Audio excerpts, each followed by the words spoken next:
Bismillahirrahmanirrahim. Assalamualaikum warahmatullahi wabarakatuh. Perkenalkan, nama saya Fatma Dewi dengan NIM J1A12350 dari kelas reguler E. Dosen pengampu Ibu Arum Dian Pratiwi SKM MPH. Di sini saya akan menjelaskan tentang ergonomi, yaitu perhitungan NASA TLX untuk pekerjaan kantor. Nah, selanjutnya, apa itu NASA TLX? NASA TLX adalah metode untuk mengukur beban kerja subjektif yang membangun aspek kognitif dan fisik.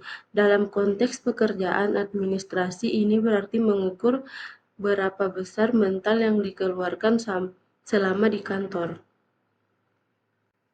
Selanjutnya yaitu identitas responden, di mana seorang laki-laki yang berumur 53 tahun yang bekerja di kantor. Selanjutnya, pengisian perbandingan skala, di mana membandingkan setiap indikator atau skala sesuai dengan yang paling berpengaruh, di mana di situ adalah ketika yang paling diprioritaskan atau yang paling berpengaruh. Bagi yang paling berpengaruh dan yang paling membutuhkan banyak tenaga dalam melakukan pekerjaan. Nah, di sini di mana yang pertama ada mental di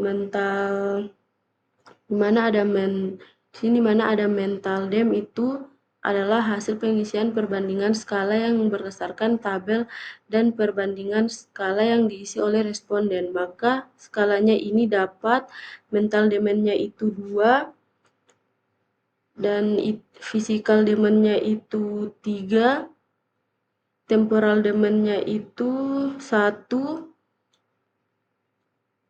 performance-nya itu 2, effort-nya itu 3, dan frustasinya itu 3. Selanjutnya yaitu hasil pengisian perbandingan skala. Pengisian perbandingan skala yang berdasarkan tabel dan perbandingan skala yang diisi oleh responden. Skalanya ini dapat mental demand-nya 2, physical demand-nya 3, kemudian temporal demand-nya 1, performance-nya 2, effort-nya 5, dan frustasinya itu 3. Totalnya itu 15. Kemudian pemberian nilai terhadap pekerjaan. Pemberian nilai terhadap pekerjaan di sini adalah pemberian rating, di mana ada indikator, ada set, dimulai dari angka 1 sampai 100. Di sini responden memilih angka yang sesuai dengan yang dirasakan selama menjalankan pekerjaannya. Nah, di sini itu mental demand-nya itu 50, kemudian physical demand-nya itu 80, temporal demand-nya itu 10, perform-nya itu 90,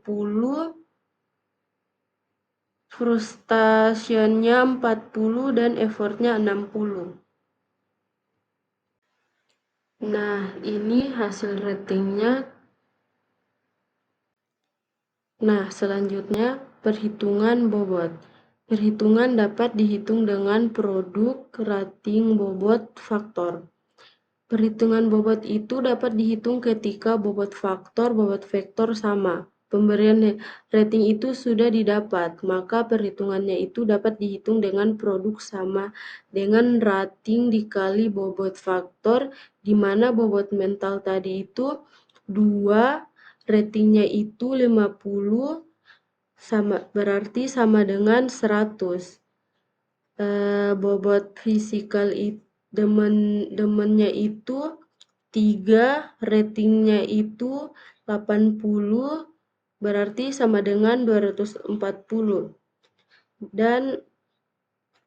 Dan temporal demand-nya itu 1, ratingnya itu 10, berarti sama dengan 10. Terus performance-nya 2, ratingnya 90, berarti sama dengan 180. Terus frustration levelnya itu 3, ratingnya itu 40 berarti sama dengan 120. Effortnya itu 3, ratingnya itu 60 berarti sama dengan 180.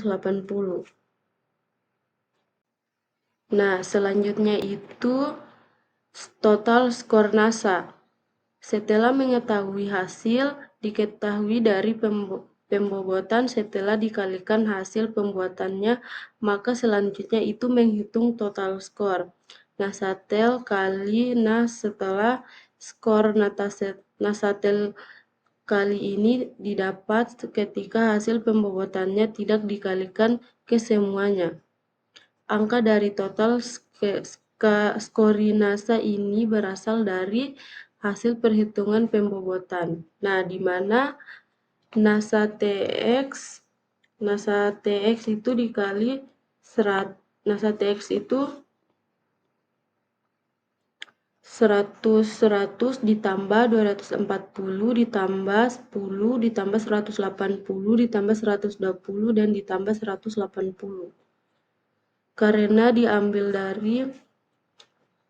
dari kolom, di sini kolom diperbandingkan skala di mana ada 15 kolom yang diisi. Jadi 120 ditambah 100 ditambah 240 ditambah 10 ditambah 180 ditambah 120 dan ditambah 180. Maka hasilnya itu 830 dibagi 15 sama dengan 55,3. Nah, yang terakhir itu ada golongan beban kerja. Golongan beban kerja itu masuk dalam kategori tinggi, di mana masih tinggi beban kerja yang dirasakan ketika berada di perkantoran dan masih perlu adanya perbaikan dalam bekerja. Mungkin itu saja yang bisa saya sampaikan, kurang dan lebihnya mohon dimaafkan. Wabillahi taufik walhidayah. Wassalamualaikum warahmatullahi wabarakatuh.